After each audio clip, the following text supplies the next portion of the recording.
وەسیەت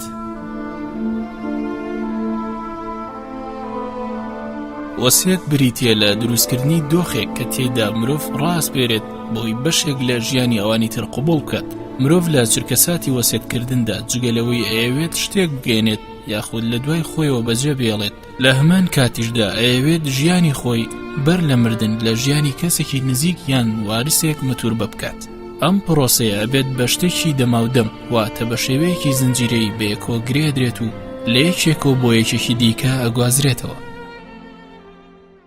بسم الله الرحمن الرحيم. الحمد لله والصلاة والسلام على رسول الله محمد وعلى آله وصحبه ومن والاه. دیارە وەسیەت بەشێکی گرنگی کتێبە فیقهیەکانە لە کتێبە فیقهیەکانە هاتووە و هاوتایە لەگەڵ باسی میراثە. ئەم دوانەت نزیکن لە یەکەوە چونکە وەسیەت تقریبا بۆ کۆتایی ژیانە و بۆ دوای ژیانی ئینسانە وەسیەت دەکا بۆ دوای خۆی کەچی بکرێت چی ناکێ. لە کتێبە شەرعیەکانە پانتایەکی باشی وەرگرتووە، زانایان گرنگی زۆریان پێداوە لە ڕوانگەی قورئان و سنەتە جوانەکانی پێغەمبەر صلی الله علیه و سلم. بەم شێوە عولەمای فەقیهەکان ئاوا پێناسیان کردووە، فەرمن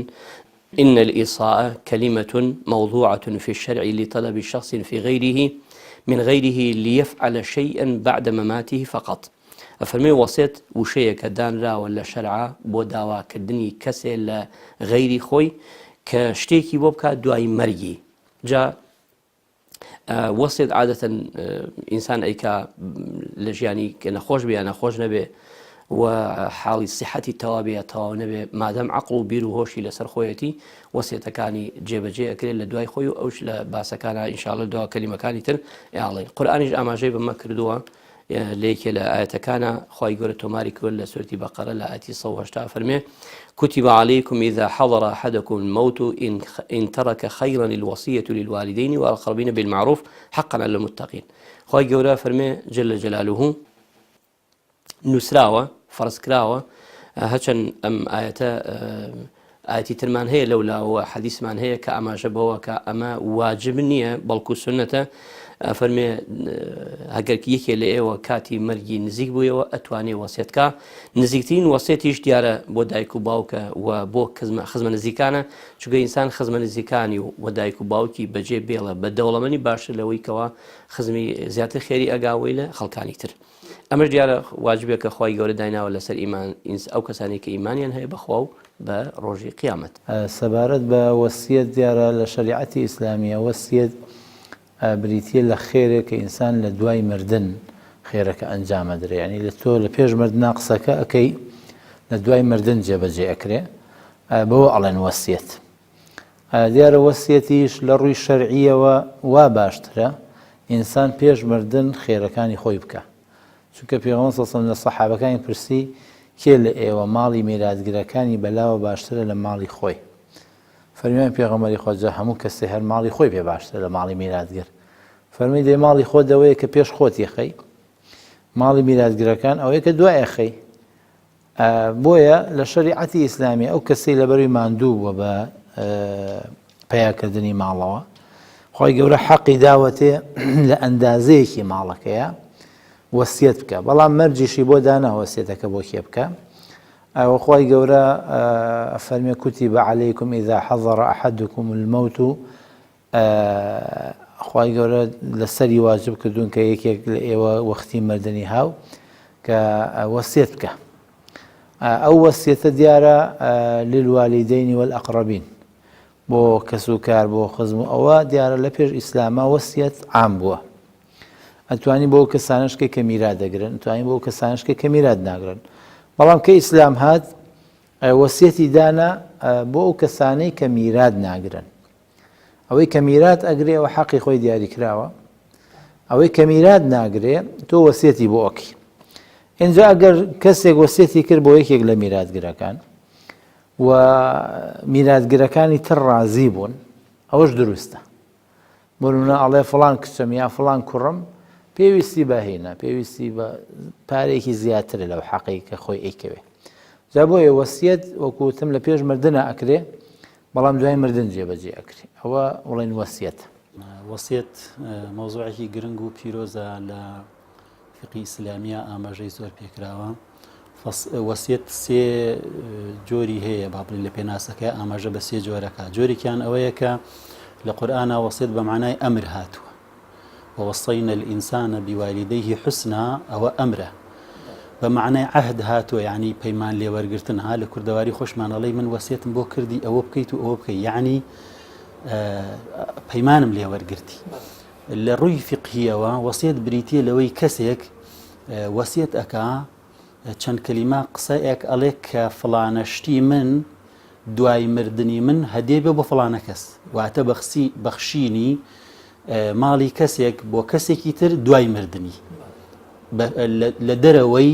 قاعیدەی میرات، لە دەرەوەی یاسای میرات. ئەمە پێی ئەوترێ وەسیەتکردن لەسەر ماڵ لەسەر ممتەلەکات. وەسیەت دوو جۆری هەیە، وەسیەتی مالیمان هەیە، وەسیەتی معنەویشمان هەیە. هەنێجار وەختی وایە وەسیەتەکە معنەویە، بەڵام على الأكثر وەسیەت ئێستا زۆرتر مەشمولە بەسەر ماڵە، لە ڕووی ماڵەوە زۆرتر با بڵین مەساحی فراوانتری لە ڕووی ماڵەوەیە. لەناو زانایانە تعریفی زۆر کراوە بۆ وەسیەت. تعریفێکیان کە تعریفێکی کورت و معنابەخشە ئەفەرمون هي تبرع المال بعد الموت. وەسیەت بەخشینی ماڵێکە لە دوای مردن کە جێبەجێ بکرێ. دیارە کەسێک کە وەسیەت ئەکا بۆ پاش خۆی خێرێکی بۆ بکرێ، سەدەقەیەکی بۆ بکرێ، هەندێک لە ماڵەکەی بدرێ بە کەسێک. لە ئەوڵی ئیسلامدا وەسیەت واجب بوو، وەک لە قورئانە ئاماژەی پێکراوە، واجب بوو هەر کەسێک پێش ئەوەی بمرێ وەسیەت بکا بۆ دایک و باوکی و بۆ دەور و بەر و نزیکەکانی. کە ئاەتی ئیرث هاتە خوارەوە واجببوونی وەسیەت نەما، واجببوونی ئیرسیەت نەما، بەڵکو بە سونەت مایەوە، ئیلا لە هەندێک حاڵەتانە بێکە واجبە وەسیەتکردن. دلیلی جائزی و دروستی وەسیەت هەم لە قورئاندا هاتووە، هەم لە فەرمودەی پێغەمبەر عەلەیهی السەڵات وەسەلام، و هەم لە ئیجماعی عولەمایان. لە قورئاندا لە چەند جێیەکدا باسی وەسیەت کراوە. یەکێک لە جێیەکان خۆی گەورە فەرمێ من بعد وصية يوصى بها أو دين. كاتێک کە میرات بەش ئەکرێ، بەشکردنی میراتەکە ئەبێ بکەوێتە دوای وەسیەتەکەوە و دوای قەرزێکەوە، بەڵام غێرە مضار، ئەو وەسیەتە زەرەر نەگەیەنێ بە واریسەکان بە دەور و بەرەکە. لە فەرمودەی پێغەمبەریشدا عەلەیهی السەڵات وەسەلام باسی وەسیەت هاتووە، هاوڵە بەڕێزەکان هەڵ ئەنێ بۆ ئەوەی وەسیەت بکەن. ئیبن عومەر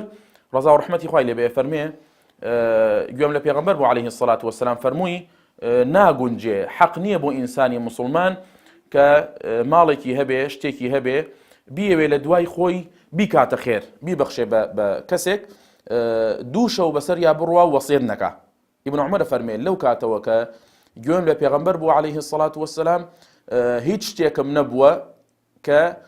وەسیەتم پێ نەکرد بێ، واتە هیچ شەوێک بەسەر من هاتێنە پەڕیوە ئیلا وەسیەتنامەکەم نووسیوە و حازرم کردووە لەبەر ئەو فەرمودەی پێغەمبەر عەلەیهی السەڵات وەسەلام. و ئیجماعی زانایانیش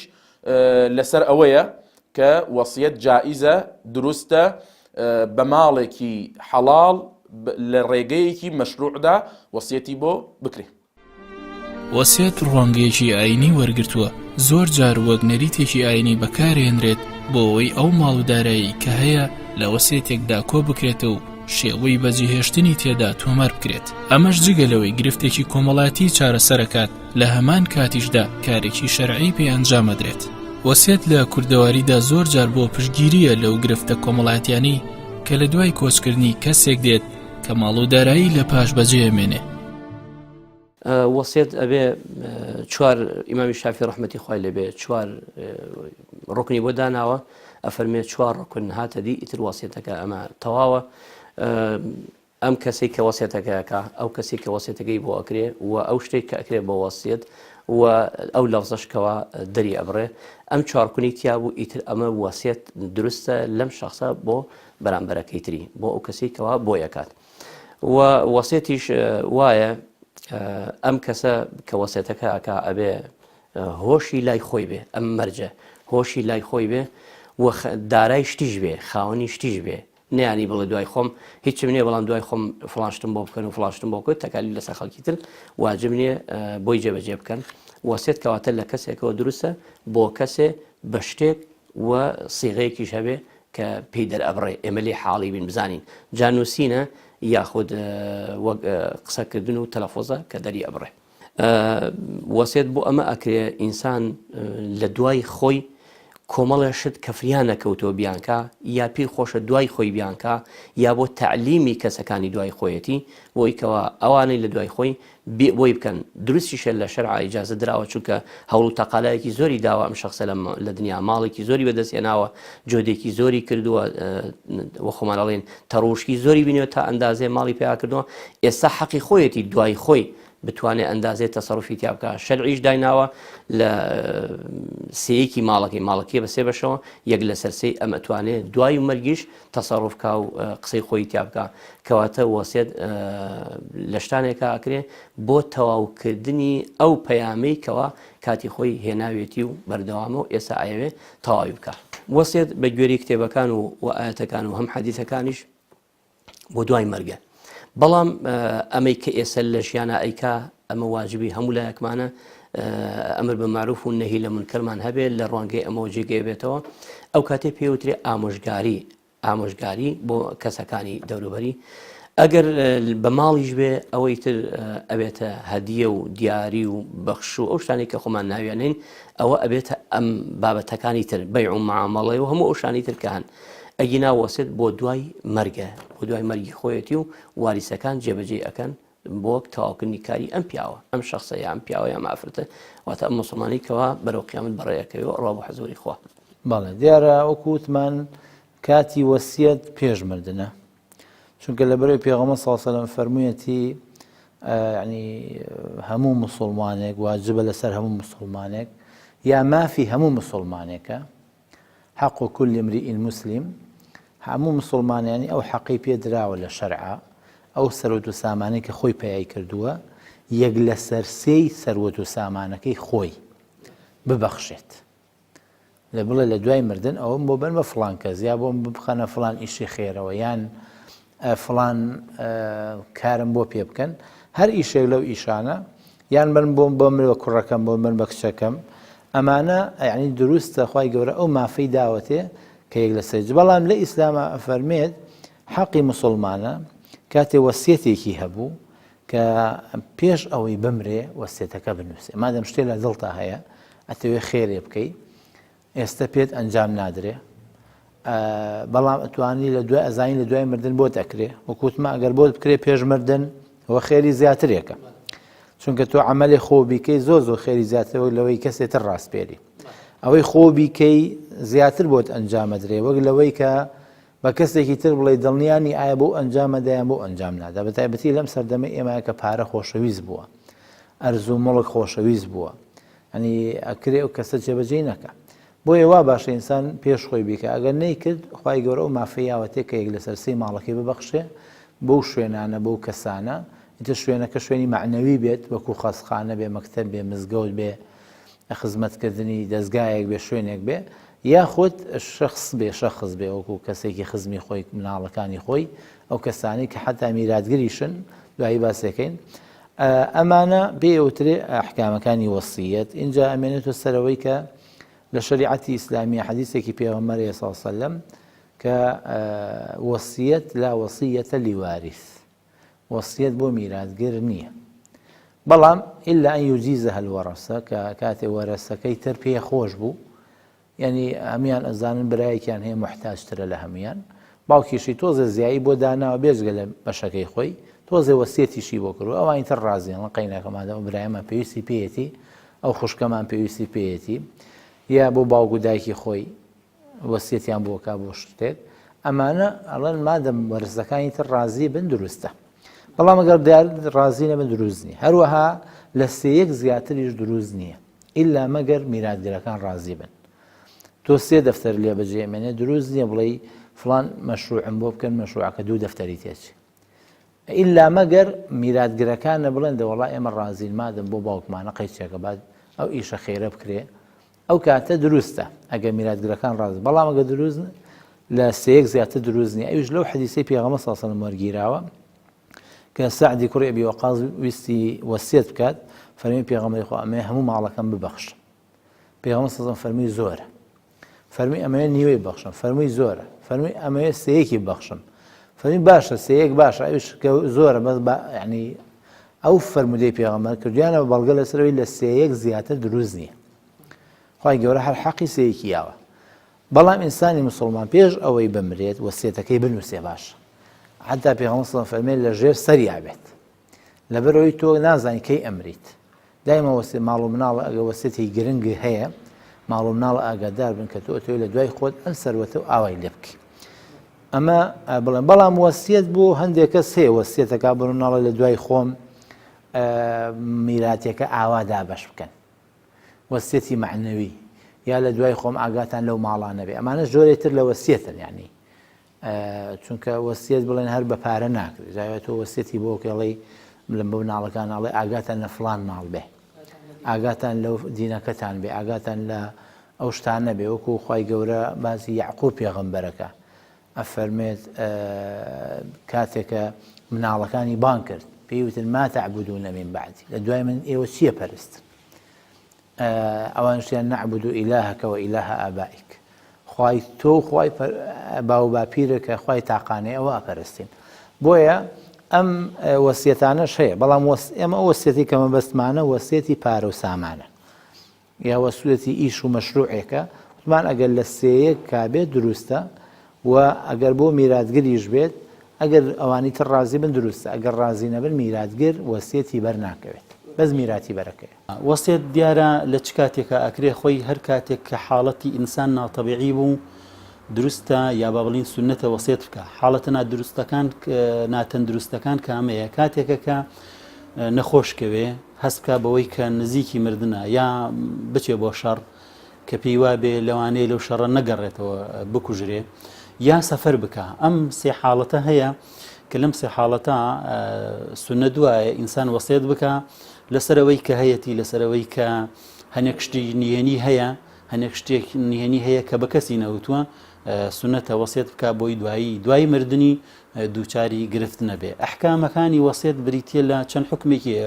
هەنێجار وەسیەتمان هەیە بەپێی مووقعەکەەوە بەپێی حاڵی کەسەکە ئەگۆڕێ. وەسیەتمان هەیە واجبە، وەسیەتمان هەیە سونەتە، وەسیەتمان هەیە حرامە، وەسیەتمان هەیە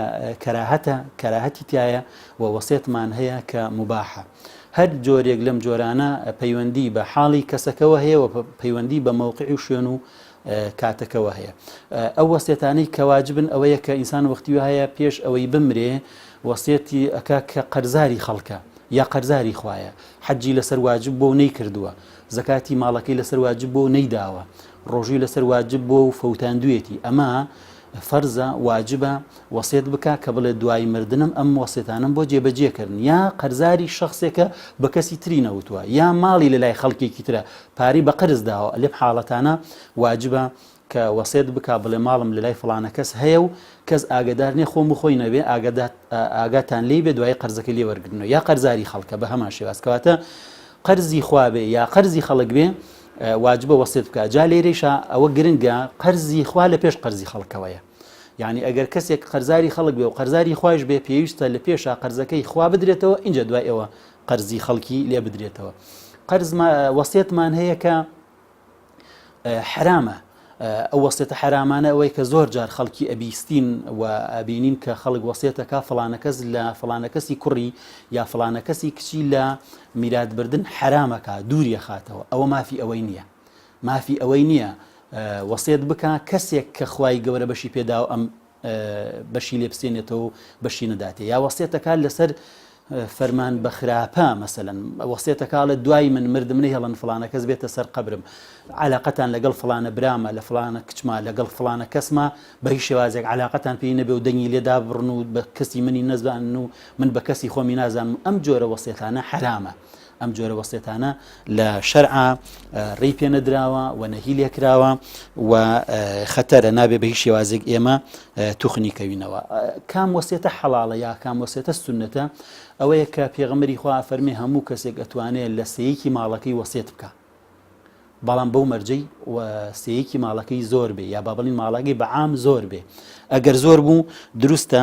لە سەیەکی ماڵەکەی وەسیەت بکات بە ویستی خۆی لە غەیری میراتبەرەکانی بە ویستی خۆی وەسیەت بکات داوا بکات حەجی بۆ بکەن داوا بکات خێر و سەدەقەی بۆ بکەن چونکە پێغەمبەری خوا فەرمێ إذا مات ابن آدم انقطع عمله إلا من ثلاث صدقة جارية أو علم ينتفع به أو ولد صالح يدعو له کەواتە لەو سەدەقە جاریە ئەتوانێت لە جێی بکاتەوە داوا بکات سولسی ماڵەکەی بۆ بکەن بە خێر و خێرات ئەوە وەسیەتێکی سنەتیە کە ئەتوانێت لەو مەجالە وەسیەت بکات. وەسیەتێکی ترمان هەیە کە وەسیەتی کەراهەتە ئەوش ئەوەیە ئەگەر ئەم وەسیەتە لە سولسی ماڵەکە بکرێت زەرەر لە بەشی میراتبەرەکان بدات. یعنی ئەگەر ماڵەکەی کە جێی هێڵاوە لە دوای خۆی وەفاتەکە ماڵەکە کەمە ئەوەندە نییە بەشی میراتبەرەکان بکە و بەشی وەسیەتیش بکە ئەوە لەو کاتە نابێ وەسیەت بکە. بۆ یەکێک لە ئەسحاب لە کاتی سەرەمەرگا بوو عائیشە خاتوون دایکی ئیماندارانی لەلا بوو داوای کرد فەرمووی دایکی ئیمانداران ئەمەی وەسیەت بکەم فەرمووی ماڵت زۆرە فەرمووی ئەوان فەرمووی 3000 درهەمم هەیە فەرمووی وەسیەتەکە ماڵەکەت کەمە وەسیەت مەکە لەسەری با بەشی میراتبەرەکان بکە با کوڕ و کچەکان و مناڵەکانت ماڵەکە بخۆن لەبەرەوە وەسیەتی لەسەر مەکە کەواتە کەی وەسیەت لە سەر سەیەکی ماڵ دروستە کاتێک کە زۆر بێ و کەسە دەوڵەمەند بێ سەرۆت و سامانی زۆر بێ ئەتوانێ وەسیەت لە سەیەکی ماڵەکەی بکە بۆ خێر و خێراتێک کە بۆی بکەن و ئەنجام بدەن. ئەمە ئەحکامی وەسیەت بوو لە ڕووی شەرعی ئیسلامەوە. وەسیەت لە قورئاندا پێغەمبەران کە وەسیەتیان کردووە بۆ ماڵ نەبووە چونکە پێغەمبەران ماڵیان نەبووە وەسیەتی پێغەمبەران شتێکی تر بووە. قورئان ئاماژەی پێ ئەکا فەرمێ ووصى بها إبراهيم وبنيه ويعقوب يا بني إن الله اصطفى لكم الدين فلا تموتن إلا وأنتم مسلمون. هم إبراهيم پێغەمبەر وهم يعقوب صلاة والسلام خوای گەورەیان لەسەر بێ وەسیەتیان کرد بۆ نەوەکانیان بۆ ئەولادەکانیان فەرموویان خوای پەروەردگار ئەم دینەی بۆ ئێوە هەڵبژاردووە یەکتاپەرستی بۆی ئەوە هەڵبژاردووە ئەمە وەسیەتە بۆ نەوەکانیان ئەکەن و ئێوە مەمرن ئیلا بە مسلمانی نەبێ واتە بۆ چاوتروکاندنێک بۆ لەحزەیەک بۆ هەناسەیەک لە دین لامەدەن لەسەر ڕێگەی دین بن لەسەر ڕێگە ڕاستەکەی دین بن لامەدەن بۆ ئەوەی کە مردن بە ئیمانەوە بمرن. ئەمە وەسیەتی پێغەمبەرانە. وەسیەتی غەیری ئەوان دیارە بۆ ئێمە بە وەسیەتی ماڵە ئەوەی کەسێک وەسیەت بک بۆ دوای خۆی کە شتێکی بۆ بکرێ یاخود بە هەمان شێوە وەسیەتە بۆ ئەولادەکان و بۆ دەوروبەری لە دوای خۆم وا بکەن و شوێن سنەتی پێغەمبەر بکەن صلی الله علیه وسلم وا چاکمە لەگەڵ خەڵکدا وەسیەتیان بۆ بکە لە دوای خۆم ئیشی حرام مەکەن وەسیەتیان بۆ بکە کامە باشە ئەوە بکەن. وەسیەت چەند جۆرێکی هەیە. جاری وا هەیە وەسیەتەکە واجبە بۆ نمونە کەسێک قەرزاری کەسێکە واجبە وەسیەت بکە من قەرزاری فڵان کەسم بۆ ئەوەی بە قەرزاری نەمرێ یاخود ئەمانەتێکی کەسێکی لایە ماڵێک بە ئەمانەتێک کەسێک لای ئەو دایناوە واجبە وەسیەت بکە لە دوای خۆم بۆ ئەوەی ئەم ئەمانەتە نەفەوتێ ئەم ماڵە بدرێتەوە بە خاوەنەکەی ئەمە لێرەدا واجبە. جۆرێکی تر لە وەسیەت سنەتە هەندێک جار وەسیەت سنەتە لە کاتێکدا کە وەسیەتەکە لە سێیەکی ماڵ کەمتر بێ بگاتەیە سێیەکی ماڵ و لە سێیەکی ماڵ کەمتر بێ لەم کاتەدا سنەتە. بە دەلیلی چی؟ بە دەلیلی ئەوەی سعدی کوڕی ئەبی وەقاص ڕەزا و ڕەحمەتی خوای لێ بێ فەرمێ لە ساڵی فەتحی مەکەدا نەخۆش بووم پێغەمبەر عەلەیه السەڵات وەسەلام هاتە عیادەم سەردانی کردم کە نەخۆش بووم عەرزم کرد ئەی پێغەمبەری خوا نەخۆشم هیلاکم ماڵێکی زۆرم هەیە تەنها یەک مناڵم هەیە کە ئیرسم لێبەرێ پێت چۆنە لە دوای خۆم هەموو ماڵەکەم بکەمە وەسیەت بکەم و بۆم بکەن بەخێر. پێغەمبەر عەلەیه السەڵات وسەلام ڕازی نەبوو فەرمووی نا هەموو ماڵەکەت ناگونجێ کەمتری کەرەوە. عەرزم کرد قوربان 2 لەسەر 3 ماڵەکەم واتە ماڵەکەم ئەەکەم بە 3 بەشەوە 2 بەشی ئەەکەم بە خێر وەسیەت ئەەکەم بەشێکیان بمێنێتەوە بۆ واریسەکان فەرمووی نا ئەویش زۆرە. عەرزم کرد قوربان نیوەی ماڵەکەم نیوەی ئەەکەم بە وەسیەت وەسیەتەکەم بۆ بکەن بەخێر نیوەیشی بۆ واریسەکانم فەرمووی ئەویش مەکە. عەرزم کرد قوربان سێیەکی ماڵەکە ئەیکەم بە 3 بەشەوە 2 بۆشی بۆ واریسەکان بەشێکیان وەسیەت ئەەکەم کە بۆم بکەن بەخێر لە دوای خۆم. فەرمووی والثلث كثير أو كبير ئێشتا بە سوسەکەیش پێغەمبەر عەلەیهی سەڵات وسەلام پێی خۆش نەبوو، پێی رازی نەبوو، بەڵام فەرمووی باشە ثولثەکە یەک لە سەرسەی ماڵەکە باشە، ئێشتا هەر زۆرە. پاشان فەرمووی پێت چۆنە واریسەکانت لە دوای خۆت فەقیر بن، دەست لە خەڵک پان بکەنەوە، سوال بکەن، ئەوەت پێ باشە یان دەوڵەمەند بن؟ بێگومان ئەوە باشترە کە لە دوای خۆت واریسەکان فەقیر نەبن، دەست لە خەڵک پان نەکەنەوە و بەشی خوا و بەشی وەسیەتەکەیشی تابی هەڵەرەوە. ئەمە جۆری دووهەمە کە سونەتە. جۆری سێهەم مەکروهە، ئەوەیە کە لەسەر و سێیەکی ماڵەوە بێ، لەسەر و سێیەکی ماڵەوە ثولثەوە مەکروهە، مەگەر ئەڵڵاهوممە ئیزنی وەرثەکانی لەسەر بێ و پێی رازی بن، ئەگەر پێی رازی نەبوون حتا سەیەکی ماڵ حەقی خۆیەتی. جۆرێکی تر لە وەسیەت حرامە، لە هەندێک کاتدا وەسیەت حرامە. لە چ کاتێکدا؟ لە کاتێکدا حرامە وەسیەت بکە هەندێک لە وەرثەکانی بێبەش بکە. بۆ نمونە کەسێک کوڕی هەیە و کچی هەیە، پێی خۆش نییە کچەکانی ماڵ ببن، ئەو حرامە وەسیەت بکە با کچەکانم ماڵ نەبن، تەنها کوڕەکانم ماڵەکەم بەرن، ئەوە حرامە. یاخود وەسیەتکردن بۆ وەرەثەی هەیە، دێت وەسیەت ئەکا کوڕەکەم ئەمەندە بەرێ، کچەکەم ئەمەندە بەرێ، خێزانم ئەمەندە بەرێ، ئەمە دروست نییە. بۆ چونکە خوای پەروەردگار دەستنیشانی کردووە. پێغەمبەر عەلەیهی سەڵات وسەلام فەرمێ ئین الله ئەعطا كل ذي حق حقه فلا وصية لوارث. خوای پەروەردگار هەموو خاوەن مافێک بە ئەندازەی مافەکەی خۆی پێی بەخشیوە. کوڕ چەند ئەبا، کچ چەند ئەبا، ژن چەند ئەبا، لەولاوە پیاو چەند ئەبا، بە ئەندازەی خۆی. کەواتە دروست نییە فلا وصية لوارث، کەسێک کە واریث بوو دروست نییە تۆ وەسیەتی بۆ بکەی. خوای پەروەردگار ئەندازەی ماڵەکەی بۆ دیاری کردووە. لەم جۆرانە دیارە جۆری سنەتیان ئەوەیە کە بە پێی سنەتی پێغەمبەر عەلەیهی سەڵات وەسەلام.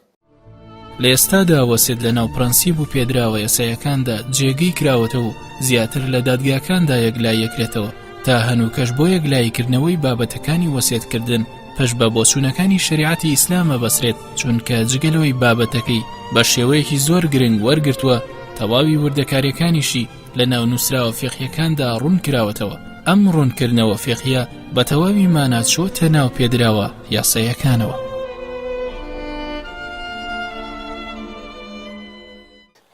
وەسیەت سێ جۆری هەیە، یا بە تعبیرێکی تر بڵێن ئەتوانین بڵێن وەک ئەحکامە شەریعەکان پێنج جۆری هەیە. واجبی هەیە، سنەی هەیە، حەڵاڵی هەیە، حەرامی هەیە. وەسیەتی ئەگەر زۆر کورتیکەینەوە سێ جۆر وەسیەتە: واجبە و سنەیە و مەمنوعە. واجبە، سنەتە، مەمنوعە. ئەوەی کەەوە واجبە وەک ئەوەی کە من ئامانەتێکم لایە ئێستا لە ژیان و حاڵی حیاتی خۆمایە، ئامانەتێکم لایە یا قەرزم لای کەسێکە، هەر خۆم و خۆ دەزانین، یا خۆم و ئەو کەسەی بەرامبرم کە مامەڵەکەم لەگەڵ یا ئامانەتەکەم لێوەگرت یا ئامانەتەکەم لاداناوە، ئەمە واجبە من وەسیەتێ بکەم. جا بە نەوار و تەسجیل و سیدی و ئامێرەکانی ئێستای تەکنۆلۆژیای سەردەم بێ، یا بە بڵێن بەنووسین بێ، یا بە دوو شاهیدگرتن بێ، ئەمە واجبە وەسیەت ئەەکەم کە دوای خۆم من قەرزی لای فڵان کەس یا فڵان کەس قەرزی لای منە، یا ئامانەتێکی فڵان کەس لای منە، یا من ئامانەتێکم لای فڵان بۆی حەقی وەرەسە نەخڕێ، چونکە دوایی من ناتوانم یا وەکو میراتگرێ ناتوانم داوا بکەم لەو کەسەی بەرامبەرم کە گومانم لێ هەیە ئللا بە مستەمسەکی شەرعی بێ، هەم لە ڕووی قانونەوە و هەم لە ڕووی شەرعیشەوە ناتوانێت ئینسان. جۆرێکی ترمان هەیە سنەتە واژهینکردن، وەسیەتکردن. سنەتەکە ئەمەیە من هەندێشتم پێتەواو نەکراوە، بەڵام دوای خۆم ئیجازەمەیە تایەک لە سەسەی ماڵەکەم جۆد و هەوڵ و تەقالایەکی زۆرم داوە لەم ژیانە و لەم پێشەگەی ژیانەدا، ئێستا ماڵ و سەروەتێکم هەیە فریان نەکەوتم، ئەتوانم دوای خۆم بڵێم وەگەوەی قورئانێکم بۆ تەبعکەن ئەمجارە بۆ نمونە 2000 نوسخە و تەوزیعیکەن سەدەقەیەکی جاریە، یاخود مزگەوتێکم بۆ بکەنەوە، یا قوتابخانەیەکم بۆ بکەنەوە، یا خەستەخانەیەکم بۆ بکەنەوە، یا جادەی متەقەن، یا ماڵی فڵان کەسم بۆ ئاوادانکەنەوە پارەکەم ئەزانم ئەوەندە زۆرە لەوە زیاتری لێمێنێتەوە. یا خۆت کتێبێکی شەرعی علوم شەرعی هەیە، پیاوێکە کتێبێکی داناوە ئێستا پێویستە من ئەتوانم بڵم کاکەم فریای نەکەوتم دوای من لە ماڵەکەم بۆم تەبعکەن. لەم بابەتانە بۆ زیادە خەیرە، بۆ مەڵەوەیەکی زیاتر خستە سەر خەرمانی سووری قیامەتمان، ئەمە سنەتە. جۆرێکی تریشمان هەیە مەمنوعە وەسیەت، نابێ ئینسان بیکا، وەک ئەوەی کە لە حاڵی حیاتی خۆمە وەسیەت بکەم بۆ ئەوی کە یەکێ لەوانەی میراتگیری منن زیاتری بدەنێ، فڵان کوڕم زۆر خۆشمەوێ، ئەتوانم ینی ئایا ئەتوانم بۆ ئەوی کەوا خانووی زیاتری بەمێ، دەفتەرێ زیاتری بەمێ، ئەمانە هەر کاتێ زەرەر گێنرا بۆ وەسیەتەکانی بە واریسەکانی تر ئیتر لێرە مەمنوعە و ئەوە سێنرێن ناکرێت چکە بۆ ئەو کەسانی کە میراتی لێبن ئەگەر وابێ دژایەتی لە بەمێنی ئەوانە دروستەکە ماڵی ئەوانی تر حەقی ئەوانی تر ئەخوا نابێت. جارێکیان سەحابەیە کە بە ناوی نوعمانەوە دەڵێ دای باوکم شتێکی کردە دیاری من کە زۆر بەنەڕبوو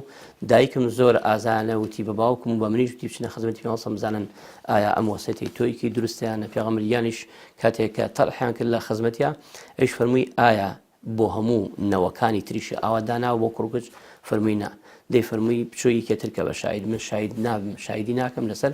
زوڵم ئەمەستەمە تۆ ئەیکەی ئەبێ هەمویان وەکیەک تەنها لێک حاڵەتە ئەم وەسیەتە دروستە کە شخصێک کەسێکی کوڕێکی ئەندام کەم ئەندامی کچێکی کەم ئەندامی مەسەلەن یان نەخۆشێکی یا بەجۆی لە جۆرەکان نوقسانە ئەتوانێ واریسەکان ئەوانی کە میراتی لێبن کۆیان کاتەوە بڵێ فڵان کەس خۆتان نەزانن وەسعی وایە ئێستا من ئەگەر ئەم خانووی بدەمێ ئەگەر ئەو شتەی بدەمێ ئێوە ڕازین ئەگەر هەمویان ڕازی بوو ئەمجا ئیتر دروستە ئەگەر ڕازی نەبوون نائیتر دروست نییە و کەواتە سێ جۆر وەسیەتمان هەیە وەسیەتی واجب وەسیەتی سنت وەسیەتی مەمنوع. دیارە وەکووتمان لە قورئاندا زۆر هاندراوە مسلمانان هاندراوە کە ئینسان وەسیەتەکەی حازر بێ اینجا وەکو تراویشە لە کوردیا بە وەسیەت کەس نامرێ ئەمە قسەیەکی ڕاستە لەبەرەوەی ئەجەل بەدەست خۆیە بەڵام ئەم وەسیەتە ئەمانەتێکە تۆ ئەو ئەمانەتە جای وایە شەیطان لەبیر دەباتەوە بۆیە وا باشە ماڵ و مناڵەکەتی لێ ئاگادار بێ دوایی کێشە دروست نەکە ووا باشیشە دوو شاهێد بگری کە وەسیەتێک کرد دوو شاهێد بگری لە مناڵەکانە بۆی بە یەک مناڵ بڵێیت و یا بەژنەکەت بڵێیت و دوایەویش قسەکە بکە و ئەوانی تریش بڵێن وانیە وان نەبووە دوو شاهێد بگری یا ماڵ و مناڵەکەی خۆت هەمووی ئاگادار بن کە تۆ قسەیەکی وا ئەکەی بۆی ئینسان کاتێک کە وەسیەتێکی وای هەیە وا گرنگە مناڵەکانی کۆکاتۆ شتەکان پێ بڵێ و لە هەمان کاتشە ئینسان